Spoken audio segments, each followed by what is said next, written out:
দেখো স্টুডেন্ট, আমি এখন যে জিনিসটা দেখাচ্ছি chapter 1 introduction to C language, তার আন্ডারে আমি যেটা আজকে এখন দেখাচ্ছি নেক্সট টপিকটা হচ্ছে structure of a C program. একটা সি প্রোগ্রামের প্রত্যেকটা সি প্রোগ্রামে কী স্ট্রাকচার ফলো করে লিখতে হয় সেই স্ট্রাকচারটা হচ্ছে এটা। ফার্স্ট হচ্ছে যে কোনো সি প্রোগ্রামের টাইটেল দিতে হয়। ধরো আমি একটা কোনো অ্যাডিশন বা মাল্টিপ্লিকেশন প্রোগ্রাম করলাম, টাইটেল দেবো C program for addition or C program for multiplication. এটাকে বলা হয় হেডিং বা টাইটেল। ওটা দুটো সাইনের মধ্যে দিতে হয়। আইদার তুমি এই সাইনটা নাও, forward slash double slash open double slash close এর মাঝখানে লিখবে, অথবা অর এই সাইনটার মাঝখানে টাইটেল দিতে পারো, forward slash star forward slash. এই দুটোর মধ্যে এই দুটোই ইউজ হয়, যে কোনো একটা ইউজ করে দিতে পারো, অথবা ঠিক আছে any one of these you can use for giving title or heading. This section is called document section. এই সেকশনটা প্রথম আসবে। তোমাকে স্টার্ট করতে হবে সেকশন দিয়ে। নেক্সট সেকশন আসবে হচ্ছে গিয়ে প্রি প্রসেসর সেকশন। এটাকে বলা হয় actually header file linking section. Header file linking মানে কিছু হেডার ফাইলস থাকে যেটার মধ্যে আমাদের সি কমান্ডসগুলির প্রিডিফাইন্ড করা থাকে। কম্পিউটার সেই প্রিডিফাইন্ড কমান্ডসগুলো পড়ে আমার কম্পিউটার ইনস্ট্রাকশনসগুলোর ওপর কাজ করবে। সেই কমান্ডসগুলো পড়ার জন্য আমাদের অ্যাটাচ করতে হয় কি হেডার ফাইলস মানে .h files, stdio header files, এটা একটা ফাইলস, আরও অনেক হেডার ফাইলস আছে, এগুলো আমাদের অ্যাটাচ করতে হয়। Header files, what is the purpose of header files, why it is mandatory? Sometimes it is mandatory. At least one header file I must have to attach, that is this stdio.h. Each and every header files have some purpose. প্রত্যেকটা header ফাইলসের মধ্যে কিছু type of কমান্ডসের definition লেখা আছে, যেরকম ইট acts like a dictionary. Suppose stdio.h header file is used to input output purpose, because all the commands regarding input and output of your values, all the definition are stored in stdio.h. তার মানে stdio.h header ফাইলটার মধ্যে আমরা value input বা result output করার জন্য যা commands দরকার তার ডেফিনেশন লেখা আছে। তো মিনিমাম এটা আমাকে অ্যাটাচ করতেই হবে, নাহলে ইনপুট বা আউটপুট দেখাতে পারবে না, ইনপুটও নিতে পারবে না কিবোর্ড থেকে, আর রেজাল্টও আউটপুট দেখাতে পারবে না। তার জন্য যে কমান্ডসগুলো লাগে, যেমন স্ক্যানএফ, প্রিন্টএফ, এগুলো ডেফিনেশনগুলো প্রি রিটেন আছে এই হেডার ফাইলে। মানে হেডার ফাইলস মানে vocabulary of your commands that are used in C programs. So C code লিখতে গেলে যেসব কমান্ডস বা ইনস্ট্রাকশনসগুলো লিখি আমরা, তার ডেফিনেশনসগুলো হেডার ফাইলে লেখা থাকে। তো আর হেডার ফাইলের এক্সটেনশন কি .h বলে হেডার ফাইল লিখতে হয়। এগুলো সব প্রি রিটেন স্টোর করা থাকে সি ল্যাঙ্গুয়েজে। তো এদের হেডার ফাইলগুলো অ্যাটাচ করতে হয়। এই সেকশনটাকে বলা হয় প্রি প্রসেসর সেকশন, বা আমরা লিঙ্কিং সেকশনও বলি। তারপরে সেকশনটা এটা আসছে নাম্বার 2 সেকশন। তারপরে সেকশনটা হচ্ছে ডেফিনিশন সেকশন। এটার মধ্যে আমরা কি করি, কিছু ফিক্সড ভ্যালু আমরা ডিফাইন করতে পারি হ্যাশ ডিফাইন দিয়ে। আচ্ছা, এখানে আমি আরেকটু বলে রাখি, হ্যাশ ইনক্লুড মানে এটাকে বলা হয় প্রি প্রসেসর ডাইরেক্টিভ। এটাকে বলা হয় প্রি প্রসেসর ডাইরেক্টিভ। আমি ডিসকাস করবো পরে সবই। আমি এইগুলোকে, এটাকে বলা হয় প্রি প্রসেসর ডাইরেক্টিভ, এটাকেও বলা হয় প্রি প্রসেসর ডাইরেক্টিভ। এইগুলির কাজ কি, হ্যাশ ইনক্লুডের কাজ হচ্ছে হেডার ফাইল অ্যাটাচ করা আমার প্রোগ্রামের সঙ্গে। হ্যাশ ডিফাইনের কাজ কি, কোনো ফিক্সড ভ্যালু আমাকে প্রোগ্রামে যদি লাগে সেটাকে ফিক্সড করে দেওয়া। এটা যেমন নাম, এটা একটা মেমোরি ব্ল্যাঙ্ক স্পেস, তার মধ্যে only I can store 20 is fixed for নাম। In my total program when I am using num, num means 20. Always it holds the fixed value 20. pi always holds the fixed value 3.14. These values will be not changed throughout the program. So this section is called definition section. So hash define num 20 means the value of num is fixed, that is 20. Hash define pi means the value of pi is 3.14. This is fixed throughout the program. তো যে কোনো fixed value আমরা প্রোগ্রামে fit করতে চাইলে আমরা এই সেকশনটায় আমাকে ডিফাইন করতে হয়। সেটাকে বলা হয় ডেফিনেশন সেকশন। এইগুলিকে বলা হয় সিম্বলিক কনস্ট্যান্ট, এইগুলিকে বলা হয় সিম্বলিক কনস্ট্যান্ট।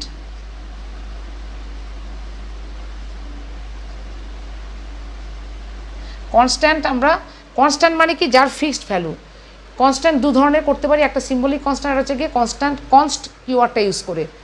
যাক গিয়ে এখানে যেটা আমি ফার্স্ট দেখাচ্ছি, যেটা আমরা সি প্রোগ্রামে আমরা সবসময় অ্যাটাচ করতে হয় প্রয়োজনে, সেটা হচ্ছে হ্যাশ ডিফাইন দিয়ে আমরা কিছু ফিক্সড ভ্যালু বা সিম্বলিক কনস্ট্যান্ট চাইলে ডিফাইন করতে পারি।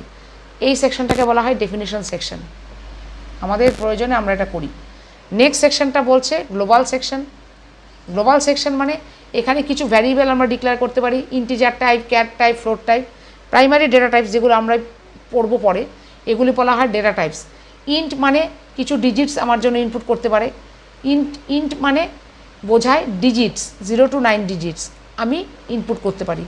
ক্যার মানে ক্যারেক্টার A to Z, যে কোনো ক্যারেক্টার আমরা ক্যার দিয়ে মেমোরি স্পেসে রাখতে পারি। ফ্লোট মানে যে কোনো fraction number, that means 1.2, 3.5 etcetera etcetera, যে কোনো ফ্র্যাকশন বা ডেসিমেল নাম্বারস আমরা ফ্লোট ইউজ করে রাখতে পারি মেমোরি সেলে স্টোর করে। সো এক এক টাইপের ডেটার জন্য, ভ্যালুর জন্য এক একটা টাইপ, যেমন ইন্টিজার মানে হোল নাম্বারের জন্য ইন্টিজার টাইপ, ক্যারেক্টারের জন্য ক্যার টাইপ, ফ্লোটের জন্য ফ্লোট টাইপ। তো আমরা এই সেকশনটাতে আমরা কিছু ভ্যারিয়েবলস ডিক্লেয়ার করতে পারি, যেগুলোকে বলা হয় গ্লোবাল ভ্যারিয়েবল। গ্লোবাল ভ্যারিয়েবল মানে global means these variables are used throughout the programs within all my functions. I can access or use this kind of variables. এই ভ্যারিয়েবলসগুলো আমরা যে কোনো ফাংশনে, টোটাল সি প্রোগ্রামের যে কোনো জায়গায় অ্যাক্সেস করতে পারি বা ইউজ করতে পারি, বা যে কোনো ফাংশনসে আমরা ইউজ করতে পারি, সেই জন্য বলা হয় গ্লোবাল। টোটাল সি প্রোগ্রামে আমরা যে কোনো জায়গায় এই ভ্যারিয়েবলসগুলো ইউজ করতে পারি, যে কোনো ফাংশনসে, তো সেই জন্য বলা হয় গ্লোবাল ভ্যারিয়েবলস। আরেকটা জিনিস করতে পারি এই সেকশনে, ইউজার ডিফাইন্ড ফাংশনস ডিক্লারেশন। যদি আমরা কোনো, যেমন এখানে function 1, function 2, user defined functions মানে ফাংশনস হচ্ছে তার আন্ডারে আমি কিছু টাস্ক লিখে দেবো, ইনস্ট্রাকশন কোড লিখে আমি কিছু টাস্ক লিখে দেবো, ইনস্ট্রাকশনস কোড লিখে সেই টাস্ক আমার হয়ে ফাংশনটা করবে। যেমন অ্যাডিশন, সাপোজ আমি অ্যাডিশন করবো, অ্যাডিশনের ইনস্ট্রাকশনস লিখে দেবো। এই ফাংশনটার আন্ডারে সাপোজ আমি মাল্টিপ্লিকেশন করবো, মাল্টিপ্লিকেশনের ইনস্ট্রাকশনস লিখবো। I will write some instruction to do some specific task under each and every functions. I will define functions for do some specific tasks, suppose addition, multiplication. Okay, so this kind of functions will be declared here if I use. It is not mandatory, if I use. So this section is called global declaration. তারপরে যেটা আসছে section int or void main. This is the main part. int অথবা void main. main মানে একটা function কি করে বুঝবো? এই সাইনটা হচ্ছে ফাংশন সাইন। এই first bracket open and close, এই সাইনটাকে বলা হয় ফাংশন সাইন। এইটাকে মেইন মানে ফাংশন নেম, মানে এই ফাংশনটা হচ্ছে user define function. User define মানে আমি প্রোগ্রামার ডিফাইন করব। এই ফাংশনের ভেতরে আমি যা লিখব সেটাই আমার সি কোডস বা সি ইনস্ট্রাকশনস বা সি কোড বা প্রোগ্রামস। এই পার্টটাই শুধু কম্পিউটার পড়তে পারে। This is the main executable মানে রান করবে এই পার্টটাই, বাকি পার্টগুলো অপশনালস। মিনিমাম এই পার্টটা রান করতেই হবে। এখানে যাই প্রোগ্রামস কোড লিখব সেটাই আমার হচ্ছে actually main program, C program. এই পার্টটা হচ্ছে কি মেইন এক্সিকিউটেবল মানে কম্পাইলার একটা স্মল প্রোগ্রাম, যেটা কিনা আমার লেখা সি কোডকে মেশিন কোডে কনভার্ট করে। সো কম্পাইলার শুধু এই পার্টটাই পড়বে, এখানে যা লিখবো সেটাই important, others are not so important, computer দেখতে যাবে না। This part is important because I will write all important C instructions here within the main function. This is called user defined main function. Function sign means first bracket open close. যখনই তুমি first bracket open close পাবে তার মানে এর একটা function, তার মানে তার এগেনস্টে কিছু আমি ইনস্ট্রাকশনস লিখব টু পারফর্ম সাম টাস্ক। এই মেইন এক্সিকিউটেবল বডিতে আমরা কি লিখি? মেইন ফাংশনের আন্ডারে this is fixed, this is mandatory, this is must. এই ফাংশনের আন্ডার আমরা কী লিখব? সি প্রোগ্রাম মানেই মেইন ফাংশন। বেসিক্যালি মেইন ফাংশনের ভেতর আমি সি প্রোগ্রাম লিখব। এই ফাংশনের আন্ডার আমি কী লিখব? লোকাল ভ্যারিয়েবল কিছু ডিক্লেয়ার করব, যেখানে আমি ভ্যালু ইনপুট করব। সেই ভ্যারিয়েবলসগুলো আগে ডিক্লেয়ার করব, সেই ভ্যারিয়েবলসগুলির মধ্যে কিছু ভ্যালু কিবোর্ড থেকে ইনপুট করব। ইনপুট করে সেই ভ্যারিয়েবলসগুলো নিয়ে আমি কোনো অ্যারিথমেটিক্যাল অপারেশনস করব, মানে সাবট্রাকশন, মাল্টিপ্লিকেশন, অ্যাডিশন, ডিভিশন ওর আদার্স কোনো অ্যারিথমেটিক্যাল অপারেশনস বা কিছু করব, সেই ভ্যালুগুলোর ওপরে নিয়ে তারপর আউটপুট রেজাল্টস করব। যা ইনস্ট্রাকশনস আমি করব, যা অ্যারিথমেটিক্যাল অপারেশনস বা যে কোনো এক্সপ্রেশন বা যে কোনো টাস্ক করব, তার রেজাল্টটাকে আউটপুট দেব স্ক্রিনে। আর কি দিতে পারি, ইউজার ডিফাইন্ড ফাংশনস কল করব। কল মানে অ্যাক্টিভেট করা। আমি যে ফাংশনসগুলো ডিফাইন করব, যে ফাংশনসগুলো আমার হয়ে কাজ করবে, তাকে অ্যাক্টিভেট করার জন্য এখানে কল করতে হয়। না হলে ফাংশনস আমার জন্য কোনো কাজ করবে না, চুপ করে বসে থাকবে। ফাংশনসটাকে ডিঅ্যাক্টিভেট থাকে, এটাকে অ্যাক্টিভেট করতে হয় এইখানে। ফাংশন যদি আমরা কোনো ইউজার ডিফাইন্ড ফাংশন ইউজ করি, তো আর একটা দুটো জিনিস ইউজ করি, রিটার্ন ফাংশন। এটা প্রি রিটেন, এই ফাংশনটা ফিক্সড। এর কাজ হচ্ছে আমাদের রেজাল্ট যদি কোনো অ্যারিথমেটিক্যাল অপারেশনস করি, সাপোজ ধরো আমি যোগ করলাম কোনো নাম্বারের, সাপোজ 2 + 2 4 রিটার্ন করবে আমাকে মেইন ফাংশনে, সেখান থেকে স্ক্রিনে এই 4টা চলে যাবে মেইন ফাংশন থেকে সাপোজ স্ক্রিনে। রেজাল্ট আমরা কোনো কম্পিউটার স্ক্রিনে প্রিন্ট করব। সাপোজ কোনো নাম্বার অ্যাডিশন করে তার রেজাল্টটা, এই রিটার্ন ফাংশনের কাজ কি, রেজাল্ট রিটার্ন করা স্ক্রিনে মেইনের মাধ্যমে। ঠিক আছে, রিটার্ন ফাংশন যদি কিছু ভ্যালু রিটার্ন না করে তাহলে 0 রিটার্ন করবে, আর যদি কোনো ভ্যালু রিটার্ন করে, সাপোজ কোনো অ্যাডিশন রেজাল্ট, মাল্টিপ্লিকেশন রেজাল্ট, তাহলে সেটা এইখানে ব্র্যাকেটের মধ্যে সেই ভ্যালুটা দিতে হবে, রিটার্ন করবে, স্ক্রিনে দেখাবে।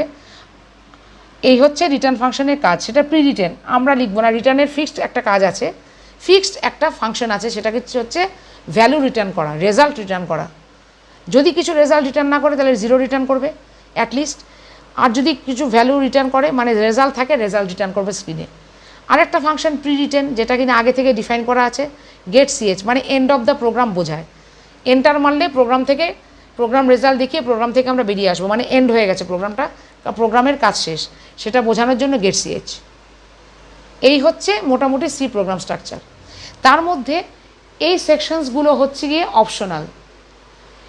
শুধু আমার মেইন যেটা লিখতেই হবে যে কোনো সি প্রোগ্রাম করতে গেলে, একটা যেটা লাগবেই সেটা হচ্ছে কি একটা header file stdio.h for input output purpose, আর লাগবে এই পার্টটা মেইন ফাংশনে, এটা মাস্ট যে কোনো সি প্রোগ্রামে, এইটা আর এইটা মাস্ট।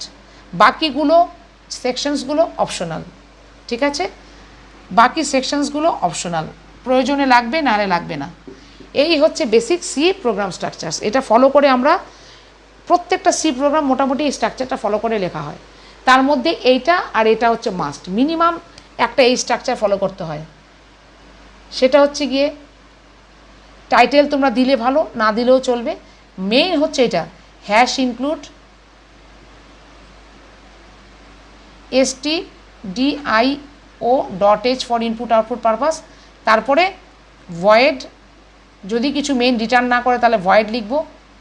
ভয়েড মানে যখন মেইন কোনো রেজাল্ট রিটার্ন করছে না, অ্যারিথমেটিক্যাল বা কিছু, ধরো কোনো লাইন প্রিন্ট করছে হ্যালো স্টুডেন্ট, তাহলে ভয়েড লিখতে হবে। আর যদি কোনো রেজাল্ট করি অ্যারিথমেটিক্যাল অপারেশনস, তাহলে ভয়েডের জায়গায় ইন্ট মেইন লিখব, তখন আর ভয়েড লিখব না। ঠিক আছে, ইন্ট অথবা ভয়েড মেইন, তারপরে ভেতরে আমরা সি কোড লিখব, যে কোনো ইনস্ট্রাকশন যেগুলো এখানে লিখছি এগুলো লিখব। তো এটা মিনিমাম একটা সি প্রোগ্রামের মিনিমাম একটা স্ট্রাকচার, এটা লিখতেই হবে, এইটা আর এইটা, বাকিগুলো না লিখলেও চলে। কিন্তু আইডিয়ালি সব কিছু ইউজ করি আমরা একটা প্রোগ্রাম করি, যত বড় প্রোগ্রাম হবে আমরা সব সেকশনই ইউজ করব, কিন্তু মিনিমাম এইটুকু করতেই হবে, এইটা আর এইটা। ঠিক আছে, তাহলে বুঝলে তোমরা মোটামুটি যে structure of a C program কীরকম হয়, সেটাই আমি এখন দেখালাম। ঠিক আছে।